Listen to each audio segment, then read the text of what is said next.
ನಮಸ್ಕಾರ ಸ್ನೇಹಿತರೆ, ಕುತೂಹಲ ವೇದಿಕೆಗೆ ಸ್ವಾಗತ. ಇಂದು ನಾವು ಒಂದು ಬಹಳ ಪ್ರಸಿದ್ಧವಾದ ಮತ್ತು ಬಹಳ ಮಹತ್ವದ ಕಥೆಯನ್ನು ಕೇಳೋಣ. ಲಕ್ಷ್ಮೀದೇವಿ ಏಕೆ ಕೆಲವರ ಬಳಿ ಉಳಿಯೋದಿಲ್ಲ? ಇಂದ್ರದೇವರು ಮಾಡಿದ ತಪ್ಪು ಯಾವುದು? ದುರ್ವಾಸ ಮುನಿಗಳು ನಿಜವಾಗಿಯೂ ಶಾಪ ಕೊಟ್ಟರಾ? ಈ ಎಲ್ಲ ಕುತೂಹಲದ ಪ್ರಶ್ನೆಗಳಿಗೆ ಈ ವಿಡಿಯೋದಲ್ಲಿ ಉತ್ತರ ತಿಳಿದುಕೊಳ್ಳೋಣ. ಇಂದ್ರದೇವರ ಐಶ್ವರ್ಯ.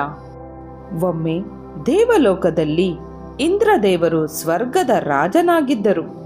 ಅವರಿಗೆ ಅಪಾರ ಶಕ್ತಿ ಇತ್ತು, ಅಪಾರ ಐಶ್ವರ್ಯವೂ ಇತ್ತು. ಎಲ್ಲ ದೇವತೆಗಳ ಗೌರವ ಮತ್ತು ಬೆಂಬಲವೂ ಇತ್ತು. ಹೀಗೆ ಸ್ವರ್ಗದಲ್ಲಿ ಎಲ್ಲವೂ ಸುಖವಾಗಿತ್ತು. ದೇವತೆಗಳು ಸಂತೋಷದಿಂದ ಬದುಕುತ್ತಿದ್ದರು. ಯಜ್ಞಗಳು ನಿರಂತರವಾಗಿ ನಡೆಯುತ್ತಿದ್ದವು.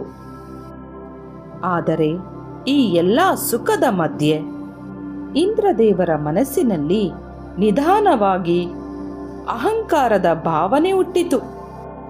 ಅವರಿಗೆ ನಾನು ಸ್ವರ್ಗದ ರಾಜ, ನನ್ನ ಶಕ್ತಿಯಿಂದಲೇ ಎಲ್ಲವೂ ಸರಿಯಾಗಿ ನಡೆಯುತ್ತಿದೆ.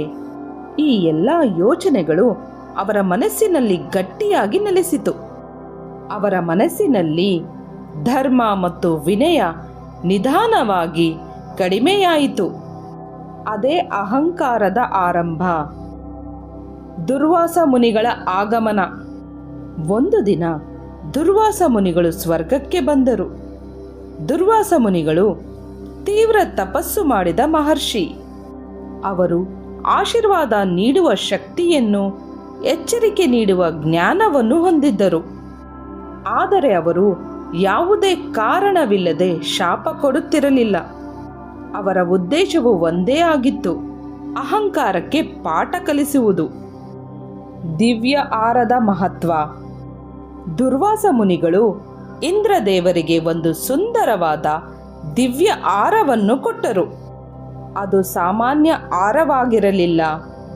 ಪುರಾಣಗಳ ಪ್ರಕಾರ ಅದರಲ್ಲಿ ಲಕ್ಷ್ಮೀದೇವಿಯ ಕೃಪೆ ಅಡಗಿತ್ತು. ಅದು ಐಶ್ವರ್ಯ, ಶಾಂತಿ ಮತ್ತು ಶುಭದ ಸಂಕೇತವಾಗಿತ್ತು. ಅಂತಹ ಆರವನ್ನು ಗೌರವದಿಂದ ಸ್ವೀಕರಿಸಬೇಕಿತ್ತು.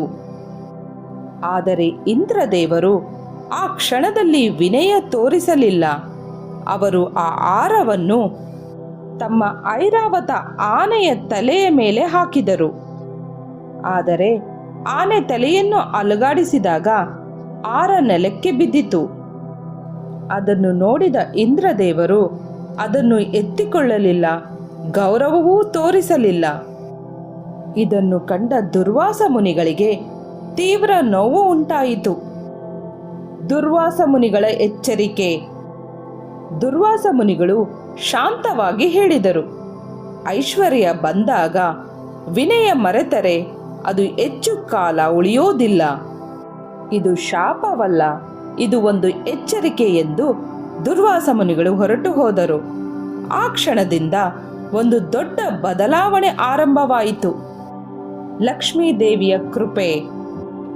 ಆ ಕ್ಷಣದಿಂದಲೇ ಲಕ್ಷ್ಮೀದೇವಿಯ ಕೃಪೆ ಸ್ವರ್ಗದಿಂದ ನಿಧಾನವಾಗಿ ದೂರವಾಯಿತು.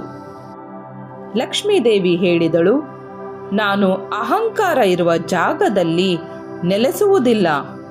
ಹಾಗೂ ಇದು ಶಿಕ್ಷೆ ಅಲ್ಲ, ಇದು ಜೀವನದ ತತ್ವ ಎಂದಳು. ಸ್ವರ್ಗದ ಸ್ಥಿತಿ ಬದಲಾದಾಗ, ಲಕ್ಷ್ಮೀದೇವಿಯ ಕೃಪೆ ದೂರವಾದ ನಂತರ ಸ್ವರ್ಗದಲ್ಲಿ ಎಲ್ಲವೂ ಬದಲಾಯಿತು. ದೇವತೆಗಳ ಶಕ್ತಿ ಕಡಿಮೆಯಾಯಿತು. ಐಶ್ವರ್ಯವು ನಿಧಾನವಾಗಿ ಕುಗ್ಗಿತು. ಹಾಗೂ ಯಜ್ಞಗಳು ಫಲ ಕೊಡಲಿಲ್ಲ. ಈ ಕಡೆ ಅಸುರರು ಬಲಿಷ್ಠರಾದರು. ದೇವತೆಗಳು ಸೋಲಲು ಆರಂಭಿಸಿದರು. ಇದರಿಂದ ಇಂದ್ರದೇವರಿಗೆ ತಮ್ಮ ತಪ್ಪಿನ ಅರಿವಾಯಿತು. ಇಂದ್ರದೇವರ ಪಶ್ಚಾತ್ತಾಪ. ಮೊದಲ ಬಾರಿ ಇಂದ್ರದೇವರು ತಮ್ಮ ಅಹಂಕಾರವನ್ನು ಅರಿತುಕೊಂಡರು. ಅವರು ಇತರರ ದೇವತೆಗಳೊಂದಿಗೆ ವಿಷ್ಣುವಿನ ಬಳಿಗೆ ಬಂದರು. ನಮ್ಮ ತಪ್ಪಿನಿಂದ ಲಕ್ಷ್ಮೀದೇವಿಯ ಕೃಪೆ ದೂರವಾಗಿದೆ, ದಯವಿಟ್ಟು ದಾರಿ ತೋರಿಸಿ ಎಂದು ವಿಷ್ಣುವಿನ ಹತ್ತಿರ ಕೇಳಿಕೊಂಡರು. ವಿಷ್ಣು ದೇವರ ಉಪದೇಶ. ವಿಷ್ಣುದೇವರು ಶಾಂತವಾಗಿ ಹೇಳಿದರು, ಲಕ್ಷ್ಮೀದೇವಿಯ ಕೃಪೆ, ಪರಿಶ್ರಮ, ವಿನಯ ಮತ್ತು ಧರ್ಮದಿಂದ ಮಾತ್ರ ಮತ್ತೆ ಸಿಗುತ್ತದೆ. ಅಹಂಕಾರ ಬಿಟ್ಟು ಒಟ್ಟಾಗಿ ಪ್ರಯತ್ನ ಮಾಡಬೇಕು. ಸಮುದ್ರ ಮಂಥನ. ವಿಷ್ಣುದೇವರ ಉಪದೇಶದಂತೆ ದೇವತೆಗಳು ಮತ್ತು ಅಸುರರು ಸೇರಿ ಸಮುದ್ರ ಮಂಥನ ಮಾಡಲು ತೀರ್ಮಾನಿಸಿದರು. ಸಮುದ್ರ ಮಂಥನ ಎಂದರೆ ಸಾಮಾನ್ಯ ಕೆಲಸ ಅಲ್ಲ. ಅದು ಅಪಾರ ಶ್ರಮ, ಸಹನೆ ಮತ್ತು ತ್ಯಾಗ ಬೇಕಾದ ಕಾರ್ಯ.